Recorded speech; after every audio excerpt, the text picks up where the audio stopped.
O Jornal da Cultura começa agora com os seguintes destaques. No Rio de Janeiro, o presidente Jair Bolsonaro afirma que países querem tirar a soberania do Brasil sobre a Amazônia.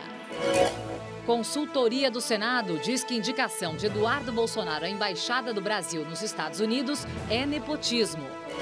Estados Unidos emitem ordem para prender petroleiro iraniano que ficou retido em Gibraltar.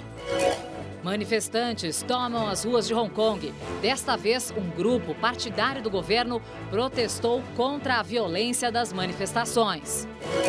Itália autoriza o desembarque de 27 adolescentes resgatados por navio humanitário no Mediterrâneo. A vitória sobre o Corinthians que deu ao Flamengo o título do primeiro campeonato brasileiro sub-17. Uma cidade mineira que é a casa de boa parte da equipe brasileira de halterofilismo que irá representar o país nos Jogos Paralímpicos de Lima.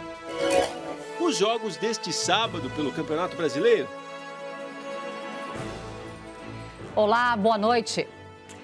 Depois do governo britânico ter autorizado a partida do petroleiro iraniano, os Estados Unidos emitiram mandado de captura do barco arrestado em Gibraltar. Uma corte federal de Washington determinou uma apelação legal contra a saída do navio Grace One. A justiça alega que a embarcação tem relações com a Guarda Revolucionária do Irã, designada como organização terrorista. Carregado com mais de 2 milhões de barris de petróleo, o navio está livre para zarpar, mas o mandado ordena o confisco do petroleiro e do óleo que carrega. O Pentágono se recusou a comentar o caso, assim como o Departamento de Relações Exteriores do Reino Unido. Mas o governo de Gibraltar afirmou que a ordem dos Estados Unidos seria submetida à jurisdição da Suprema Corte do território. Depois do desembarque de pessoas doentes, hoje mais de 20 menores deixaram um navio de imigrantes que está na costa da Itália.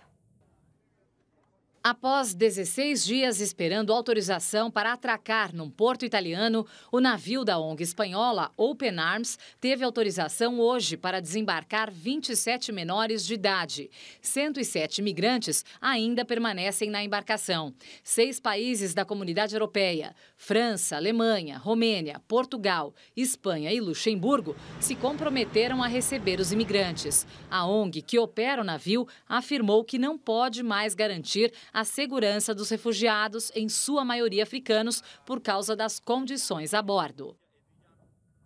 Professores se juntam aos manifestantes nos protestos contra o governo de Hong Kong, que já chegam ao 11º fim de semana consecutivo. Advogados e professores afirmaram que os protestos marcados para este fim de semana serão pacíficos, racionais e não violentos. Enquanto isso, dezenas de milhares de manifestantes favoráveis ao governo chinês se reuniram em Hong Kong contra a violência e as manifestações pela democracia no território. Milhares de integrantes dos partidos comunista e socialista soviéticos se reuniram em frente ao parlamento russo, em Moscou, numa manifestação autorizada pelo governo, pedindo eleições justas para o parlamento.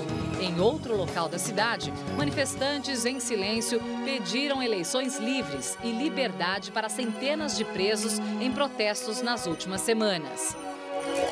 A principal coalizão de oposição do Sudão e o Conselho Militar Governista assinaram hoje um acordo final de compartilhamento de poder que abre caminho para um governo de transição e prováveis eleições.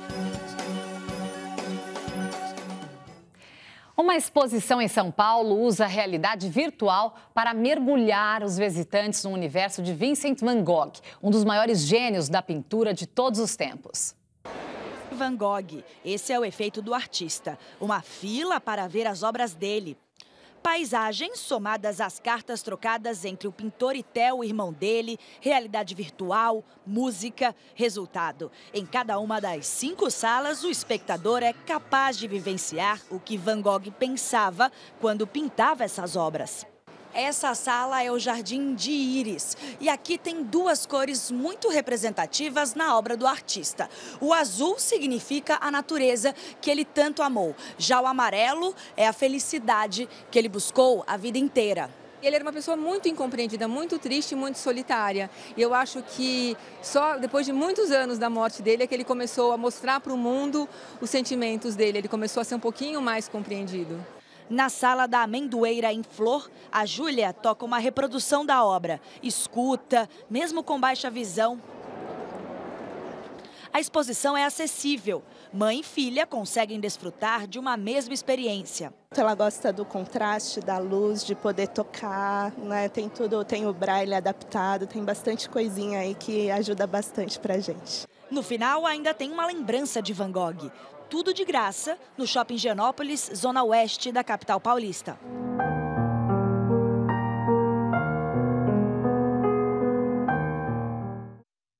Vale a pena, hein? E veja daqui a pouco, parecer do Senado diz que indicação de Eduardo Bolsonaro à Embaixada Brasileira nos Estados Unidos é nepotismo. E ainda, no Rio de Janeiro, o presidente Jair Bolsonaro diz que o Brasil tem compromisso com a Amazônia. Aguarde que nós voltamos em instantes.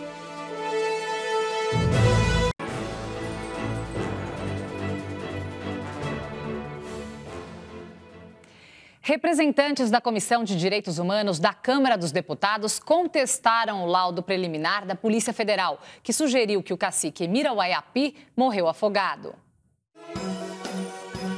A posição contrária ao documento da Polícia Federal se baseia num vídeo feito pelos indígenas da aldeia em que mostra o cacique com cortes no rosto e na cabeça.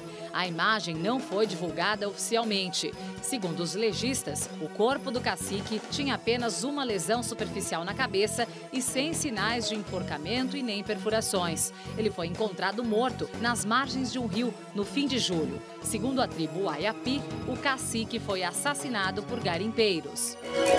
A igreja atingida pela queda do prédio Wilson Paes de Almeida em maio do ano passado, no centro de São Paulo, foi aberta hoje pela primeira vez para visitação. O público pôde conferir o andamento das obras de reconstrução e restauração e conhecer também a história da Igreja Luterana Martin Luther, no Largo do Paissandu.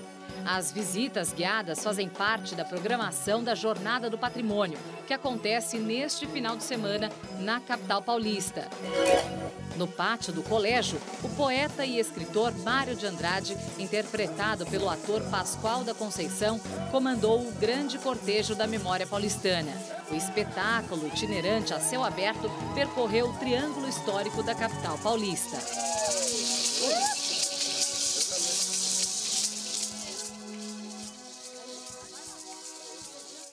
A Consultoria Legislativa do Senado deu parecer enquadrando a provável indicação do deputado Eduardo Bolsonaro à Embaixada do Brasil nos Estados Unidos como um caso de nepotismo.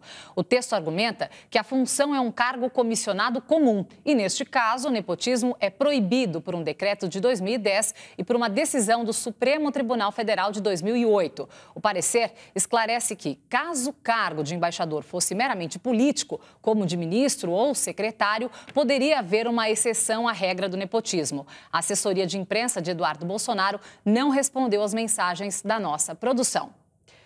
Em Resende, no Rio de Janeiro, o presidente Jair Bolsonaro disse que países querem tirar a soberania do Brasil sobre a Amazônia.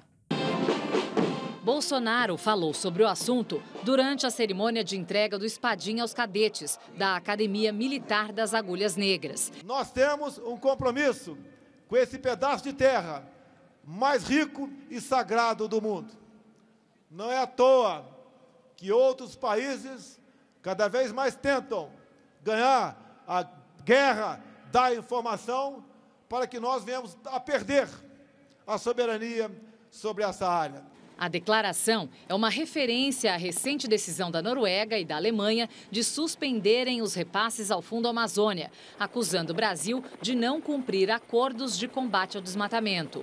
Bolsonaro também fez uma referência à sucessão presidencial na Argentina. E a nossa missão é não deixar o Brasil se aproximar de políticas outras que não deram certo em nenhum lugar do mundo. Peçamos a Deus, nesse momento, que a nossa querida Argentina, mais ao sul, saiba como proceder através do seu povo para não retroceder. As prévias na Argentina apontaram a provável vitória da chapa Fernandes, Cristina Kirchner, sobre o atual presidente Maurício Macri. Foi mais um item para espalhar o mau humor nos mercados, que já estavam preocupados com uma possível recessão global, após a divulgação de números fracos das economias alemã e chinesa. O Banco Central foi obrigado a vender dólares da Reserva Internacional para conter a desvalorização do real. Depois do evento, o presidente confirmou que ainda não leu o projeto de lei de abuso de autoridade, mas que haverá vetos quando receber o texto para sanção. A Câmara dos Deputados aprovou o texto, que prevê punições para agentes públicos como juízes, promotores e policiais, caso obtenham provas ilícitas, por exemplo. A Câmara também aprovou nesta semana a medida provisória da liberdade econômica, que, entre outros pontos, libera o trabalho aos domingos, a abertura de agências bancárias aos sábados e o fim do controle de ponto. E para a gente conversar sobre esses e outros assuntos que foram destaques esta semana, nós recebemos aqui no estúdio o cientista político e professor da Universidade Presbiteriana Mackenzie, Maurício Fronzaglia, e o coordenador do curso de Economia da FAAP, Paulo Dutra. E lembrando que você pode mandar perguntas e fazer comentários pelo Twitter na hashtag Jornal da Cultura. Boa noite, senhores. Muito obrigada pela presença de vocês aqui. Eu que agradeço. Bom, nós vamos começar mencionando hoje a Amazônia, né? Maurício, o presidente Bolsonaro diz que há interesses internacionais na região, mas o próprio presidente já disse ser favorável à exploração mineral. Não é contraditório essa fala dele? Sim, é uma fala contraditória. Que há interesses internacionais na Amazônia, isso é claro. Agora a questão é quais são esses interesses e se eles necessariamente são maus interesses ou bons interesses, ou seja, interesses com os quais a nação brasileira pode trabalhar, né? E é possível buscar parceria com outros países, tanto para a preservação do meio ambiente quanto para a exploração sustentável das riquezas que existem na Amazônia. Existem estudos que baseiam essa afirmação. É possível fazer isso. Então, há uma contradição entre o discurso do presidente, é preciso um pouquinho mais de inteligência e de jogo político. Pensar na hora de falar também, né? E fazer as ajuda afirmações bastante também. Bom, e um dos grandes temores, Paulo, de especialistas, é que sem o dinheiro do Fundo da Amazônia, a devastação pode aumentar, pois o fundo é essencial para a fiscalização. Diante de um aperto das contas federais, como e de onde o governo vai tirar dinheiro para isso? Isso também é bastante complicado, que a gente está vendo, né, esse processo de contingenciamento, né, das contas públicas. O secretário da Fazenda, Mansueto, mostrou essa semana que a situação fiscal dos estados está muito pior, né, do que se imaginava. Então, não há recurso disponível para cobrir, né, essa saída desses investidores internacionais na proteção da Amazônia. E o que acontece? A gente pode prejudicar bastante ainda aquele setor de agronegócio. Porque os países que são os maiores importadores do agronegócio brasileiro também são aqueles que mais defendem o meio ambiente. E a gente destruindo o meio ambiente, isso ainda pode afetar as exportações desses produtos. Então, não é algo fácil da gente determinar.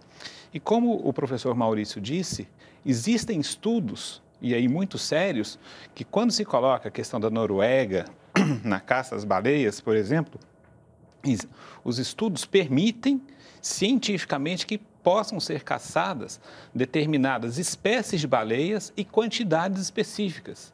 Então, eles não ultrapassam essa quantidade. Então, a gente tem que trabalhar muito bem a inteligência da ciência para a gente promover ainda mais o desenvolvimento econômico. Certo. Agora, Maurício, sob a ótica da política externa, como que essa atitude da Noruega e da Alemanha pode interferir na imagem do Brasil lá fora? Interfere de uma forma negativa, tá? Primeiramente, de uma forma negativa, por quê?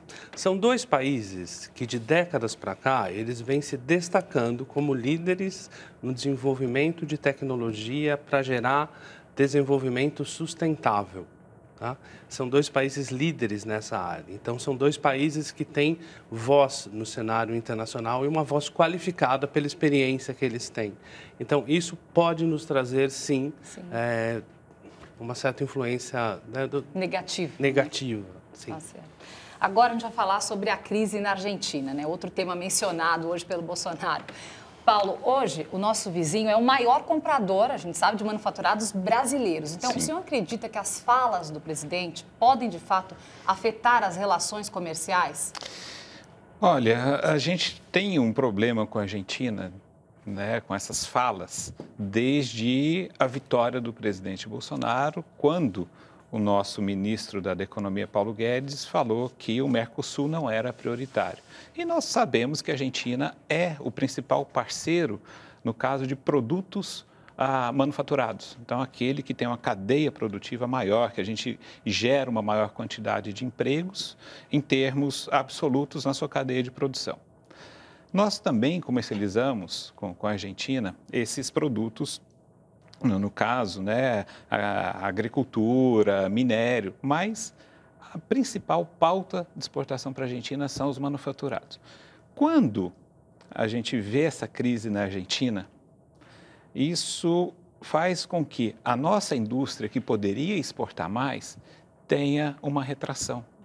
Então, aquela vontade, aquele ímpeto da gente aumentar a atividade econômica no país é enfraquecida por essa redução na atividade econômica da Argentina. E esse discurso em nada vai ajudar, porque a gente não sabe quem vai ganhar.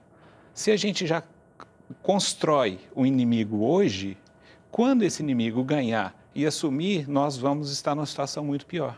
Veja só, Karen, quando nós temos relações, né, relações internacionais, são estados que se relacionam. Não é o governo Jair Bolsonaro e o governo Macri, são Brasil e Argentina. Brasil e Argentina foram os líderes no início do Mercosul, são os principais países. Há 20 anos que se costurava um acordo com a União Europeia. Não foram esses dois presidentes que costuraram esses acordos, foram os presidentes passados. Foi o Estado brasileiro e o Estado argentino. Então, a não ingerência em assuntos externos é uma regra básica das relações internacionais, porque os países, nós somos vizinhos, não deixaremos de sê-lo e não deixaremos de ter relações comerciais que são importantes para a economia brasileira, para a manutenção de empregos e para a estabilidade da região. E o ministro Paulo Guedes, inclusive, falou essa semana, né? O que a gente precisa deles, né? Ele fez essa pergunta. Então, é um debate aí e claro que a oposição provavelmente pode vencer essa eleição e aí pode complicar ainda mais. É um debate, né? Muito mais com paixão e muito menos com razão. É preciso ser mais racional na política, porque essa relação Brasil e Argentina não vai deixar de existir. Estávamos conversando antes, né? Enquanto formos Estados-nação, enquanto estamos no mesmo continente, temos relações comerciais. É necessário que a gente seja pragmático e racional nessa área. E, Karen, tanto importa isso, tanto tem relevância, que o Banco Central teve que fazer venda de dólares. Tá? Se não fosse, né? Se não fosse relevante, nós não precisaríamos vender a quantidade de dólares que nós vendemos para segurar a nossa cotação. Eu até ia te perguntar sobre isso aqui mais para frente, mas agora que a gente tocou nesse assunto, a gente pode continuar para a gente explicar um pouquinho para o nosso telespectador, né, o que é essa venda de dólares, né? Por que ela é feita? O que acontece basicamente é o seguinte: quando há uma crise, né, a gente vê as pessoas fugindo do real ou fugindo de outras moedas e comprando dólar, o que acontece? O preço da nossa moeda diminuiu e o preço do dólar aumentou.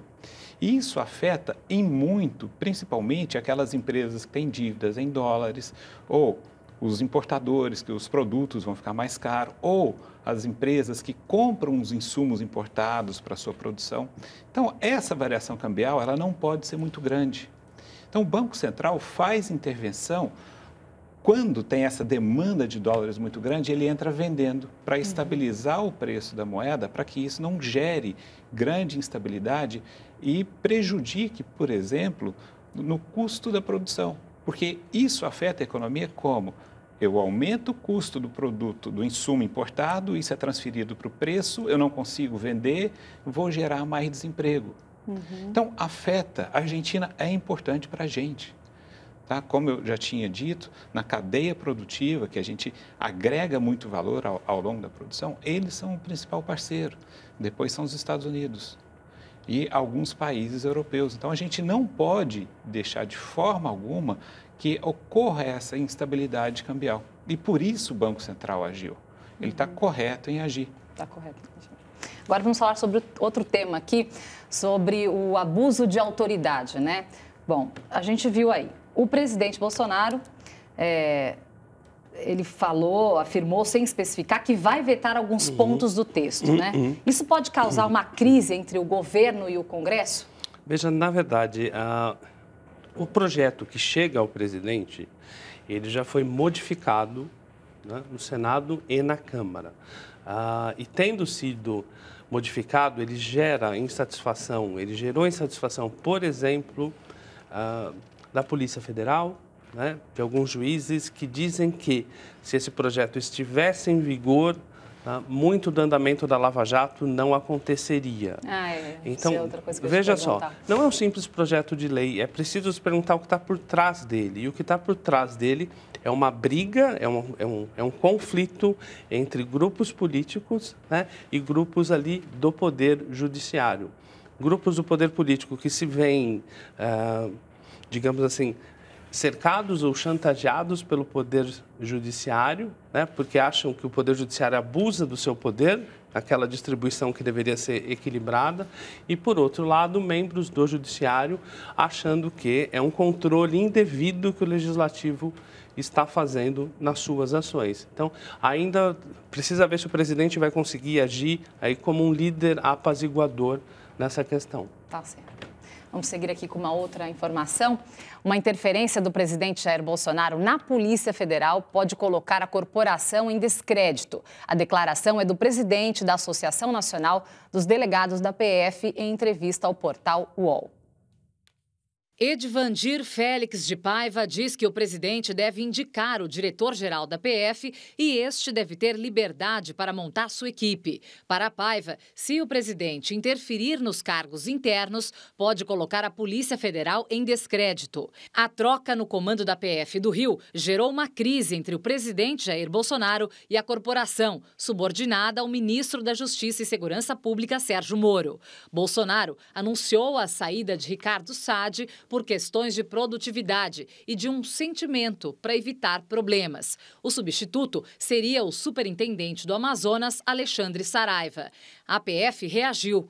Em nota, afirmou que a saída de Saad estava sendo planejada há meses, pois ele queria trabalhar em Brasília e seu substituto será o superintendente em Pernambuco, Carlos Henrique Oliveira Souza. A indicação desagradou Bolsonaro. Quando vão nomear alguém, falam comigo. Ué, eu tenho poder de veto ou você é um presidente banana agora? Mais tarde, o presidente mudou o tom. Tanto faz para mim. Eu sugeri o de Manaus e o de Pernambuco não tem problema, não.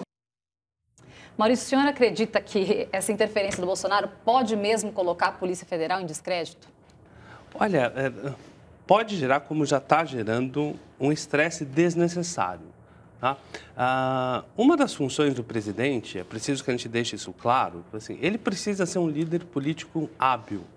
Então, mesmo sabendo que há conflitos, mesmo sabendo que são conflitos fortes, é preciso que isso seja decidido nos bastidores, né? E que ele seja um presidente forte, como ele falou, mas que ele não joga essa briga para dentro da imprensa. Né? Ou que essa briga não fica um diz que me disse. Um diz para cá, outro diz para cá. Não. É preciso ter maturidade política para vencer essas crises, né? Agir como presidente. Um presidente é um líder. Né? E tem o ministro Sérgio Moro aí também, né? Será que sim, isso ele também... precisa apaziguar esses Parece que eles tiveram uma discussão aí, eles tiveram uma reunião e uma discussão calorosa sobre o assunto. A grande questão é que parece que o presidente se mostra muito mais à vontade em situações conflituosas, que são muito mais próximas de uma campanha eleitoral do que situação de paz, de liderança, que é a situação, de governar, de governança. Agora, Paulo, na sua avaliação, você acha que é uma atitude que pode isolar um grupo que apoiou o Bolsonaro nas eleições, assim como tem acontecido com os militares?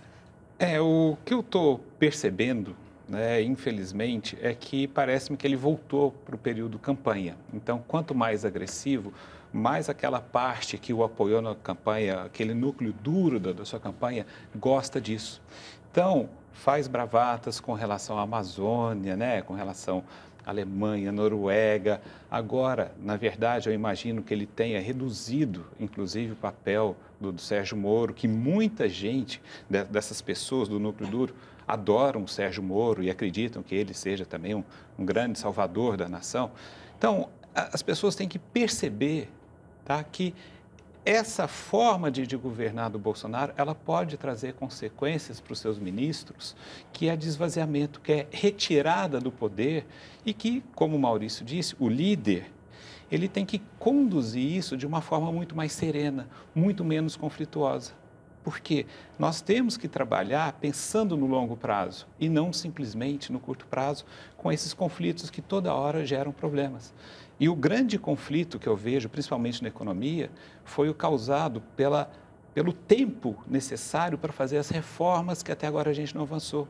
E vem uma crise internacional que não vai nos dar espaço para suportar ou agir contra essa crise internacional. Então, nós devemos ter um cenário econômico muito pior para o final do ano e para o ano que vem. Tá certo. Segundo o IBGE, o Brasil tem hoje cerca de 170 milhões de pessoas nas faixas de renda mais baixas. Um fórum realizado na Zona Leste de São Paulo tenta impulsionar a criação de negócios para quem mora na periferia. Feiras de artesanato chamam a atenção da Débora. Ela cresceu na periferia de São Paulo e hoje é uma empreendedora de sucesso. Cada criação dessa é uma oportunidade de negócio. Ela criou um clube de assinaturas que vende itens feitos por produtores da periferia. O modelo gera renda para ela e para quem produz. É tudo produzido dentro das periferias por empreendedores negros. Esse encontro na Zona Leste de São Paulo discute negócios que causem impacto em áreas mais vulneráveis. O objetivo é incentivar empreendedores que vivem essa realidade a criarem soluções para os problemas daqui. O que a gente está querendo oferecer aqui são essas oportunidades, né? Essas conexões, esse apoio, o apoio financeiro, a capacitação, as mentorias. As oficinas do Fórum de Negócios de Impacto na Periferia falam sobre investimento, formação e criatividade. Na roda de conversa estão empreendedores de sucesso e aqueles que querem crescer. Espaço não falta. Um levantamento do Sebrae, em parceria com o Programa das Nações Unidas para o Desenvolvimento, identificou mais de 800 negócios de impacto social em todo o país. O último censo mostra que cerca de 168 milhões de pessoas estão nas faixas de renda mais baixas no Brasil. A periferia ela tem muita potência e tem muito a crescer e tem muito a oferecer para a sociedade por meio de iniciativas que já vão sendo realizadas por esses irmãos e irmãs que vêm sobrevivendo no dia a dia, né? Paulo, como a gente viu aí na matéria, né, a periferia tem um enorme potencial de consumo, né? Eles são criativos e ali as pessoas precisam disso. Você não acha que é uma ótima oportunidade para as marcas, de repente, investirem nisso? Olha, para as marcas, sim, tá? Mas o que eu vejo, o que eu estou percebendo, principalmente nesse evento específico, é de uma ajuda, principalmente do Sebrae, em descobrir ou auxiliar essas pessoas que têm muita vontade, mas não sabem como fazer, o que fazer, da forma em que isso dê dinheiro, né? Então, reduzindo o custo, para que isso se torne uma possibilidade de ganho. Então, hoje, né, nesses milhões de desempregados que nós temos, nesses 13 milhões de desempregados, não vamos falar nem do desalento, né, que são aquelas são pessoas, 2 anos, né, que não estão procurando mais emprego, é uma alternativa, sim, muito viável a uma geração de renda que estava descartada. Ou seja, as pessoas estão correndo atrás, estão buscando, e com o apoio de instituições sérias, né, e que a gente viu que tem vários empresários, segmento do setor organizado da sociedade, como o Sebrae, auxiliando essas pessoas, isso ajuda muito. Agora, também, se tivesse a possibilidade, né, e que hoje a gente não vê isso, de um auxílio do governo também, com incentivo fiscal para essa população, para dar um suporte maior ainda, provavelmente a gente teria uma quantidade de negócios muito maior. É isso que eu ia, inclusive, abordar com você, né? Se existe algum incentivo de alguma forma do governo, um incentivo fiscal, será que já existe isso? Olha, existem políticas locais, existem políticas da prefeitura e já existiram políticas do governo do estado. O que existe agora no governo federal está tramitando e vai para o presidente da República, e tem que tramitar até algumas semanas, a medida provisória que trata da liberdade econômica, que seria da desburocratização, para facilitar essa abertura de novos negócios e dessa atividade empreendedora.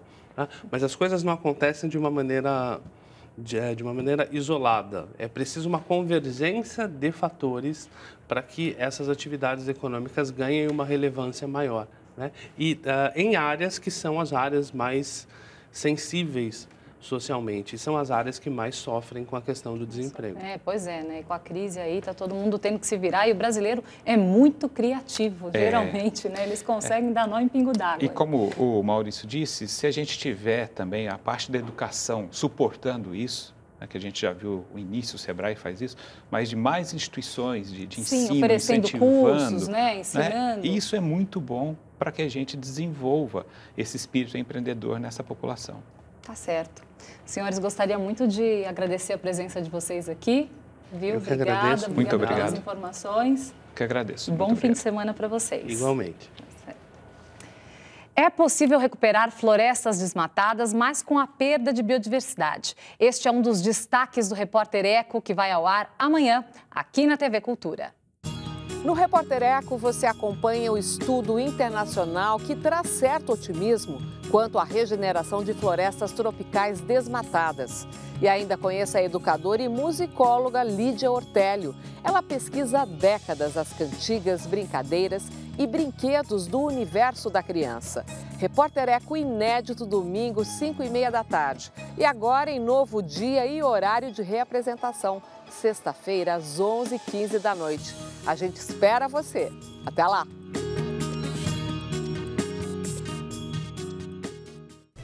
E veja daqui a pouco, Flamengo vence o Brasileiro Sub-17.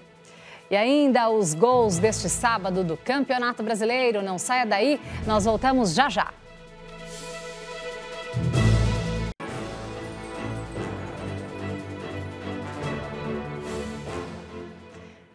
E a gente começa o bloco de esportes com a preparação dos atletas brasileiros para os Jogos Pan-Americanos de Lima, no Peru. É isso mesmo, Vladir? Boa noite para você. É isso, Karen. Muito boa noite. Ó, a nossa emissora parceira, a TV de Uberlândia, vai nos contar a história de 2 atletas do halterofilismo que irão disputar o Parapan, que começa na próxima sexta-feira. E a cidade mineira pode ser considerada um dos berços da modalidade. 7 dos 21 atletas que fazem parte da equipe brasileira são de lá.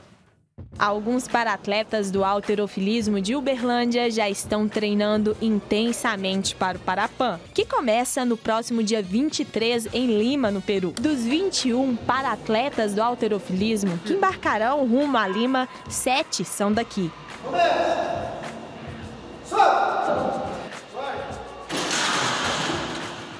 Uma delas é a Lara, que com 16 anos já tem um lugar de destaque no esporte. Ela é bicampeã da categoria peso de até 41 quilos.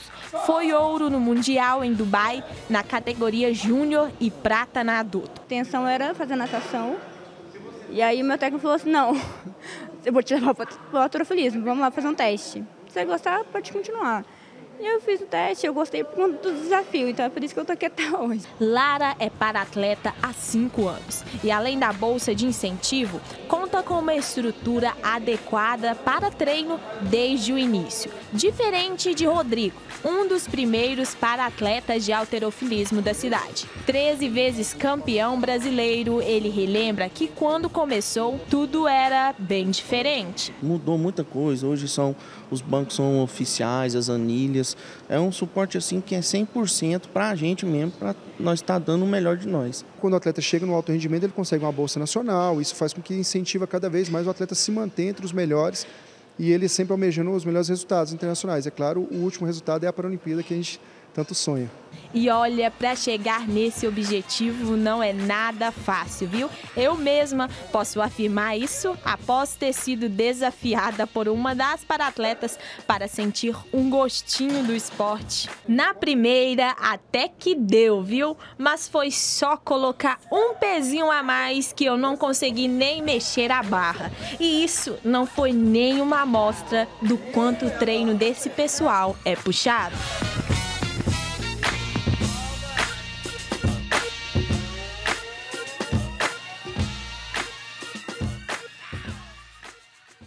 Valeu a tentativa. Eu não tentaria não, viu, Karen? Mas fica uma grande expectativa, até porque a delegação brasileira, na última edição do Parapan, teve uma campanha histórica, né? O melhor de todos os tempos, com 257 medalhas. Então, muito provavelmente, 78% dos atletas do Parapan brasileiros, né, que tiveram lá, ganharam medalha. Então, tomara que... E como é legal ver a força de vontade deles, essa batalha legal, deles, né? Muito legal. Me fala uma coisa, e o brasileiro de futebol feminino? Tá na reta final, não tá não? Eu diria que está chegando lá, Karen. A rodada de ida das quartas de final do torneio fecha amanhã, né, com o jogo entre Audax e Kinderman. Na tarde de hoje jogaram Internacional e Flamengo. Deu empate. O Internacional abriu o placar depois de cobrança de escanteio, quando o jogo ainda estava no começo. A zagueira Sorriso levou a melhor sobre a defesa adversária e fez 1-0. O gol de empate do Flamengo só saiu nos acréscimos. Depois da zaga do Internacional tentar mandar a bola para longe, ela voltou e foi parar nos pés de Ju, que partiu para cima e acertou esse belo chute. Tudo sob os olhos da nova treinadora da seleção brasileira, a sueca Pia Sundhage, que na segunda faz a primeira convocação para a disputa de um torneio internacional que será realizado em São Paulo. Nas outras duas partidas do meio de semana, o Corinthians jogando fora de casa venceu o São José por 4-1 e o Santos também jogando fora venceu a Ferroviária por 2-1. Opa! E teve título para o Flamengo neste sábado. Que história é essa, hein, Vladir? Você viu, né? Bom, a gente acabou de falar de mostrar o empate do Flamengo com o Inter. No futebol feminino, no Brasileiro Sub-17, o sábado foi realmente de decisão entre o time rubro-negro e o Corinthians. Decisão que deu aos cariocas um título, sim, e inédito, hein? O Flamengo abriu o placar antes dos 3 minutos de jogo. Depois de cruzamento de Caio, Lázaro fez de cabeça para os rubro-negros. A desvantagem exigiu outra postura do Corinthians, que esbarrou no goleiro Bruno e na falta de pontaria do ataque. O Flamengo era mais preciso e quase ampliou o placar com essa ótima jogada de Pedro Arthur. E depois nessa cabeçada de Ryan Luca, que carimbou a trave. Mas na oportunidade seguinte, Ryan Luca, após cruzamento da direita, marcou. O Corinthians ainda perdeu essa chance incrível de diminuir o placar no primeiro tempo. Na segunda etapa, o goleiro Bruno seguiu salvando a meta flamenguista. O Corinthians só conseguiu marcar aos 21 do segundo tempo com Cauê. E no lance seguinte, Bruno, de novo ele, fez 2 defesas a queima-roupa. Final de jogo, Flamengo, primeiro campeão sub-17 2, Corinthians 1. Na partida de ida, o Flamengo tinha vencido também aqui no Pacaembu 4-3. O goleiro realmente foi muito bem ali. E fica o registro, né? A partida foi disputada no Espírito Santo, né? Em Cariacica, que vai ser palco do Mundial Sub-17 dentro de alguns dias. E vale a gente destacar também que o time do Flamengo, na comemoração, fez uma homenagem aos garotos que foram vítimas daquele incêndio no centro de treinamento do Flamengo tempos atrás. Ah, merecido, né? Pra lá de merecido. É. E agora, vamos de Brasileirão? Vamos de Brasileirão. Nesse momento, o Grêmio e Palmeiras estão em campo. O Palmeiras ia vencendo por 1-0. Mais cedo, tivemos outros 4 jogos. Uma vitória do Corinthians, uma do Internacional. A primeira fora, aliás, o Atlético Paranaense também venceu.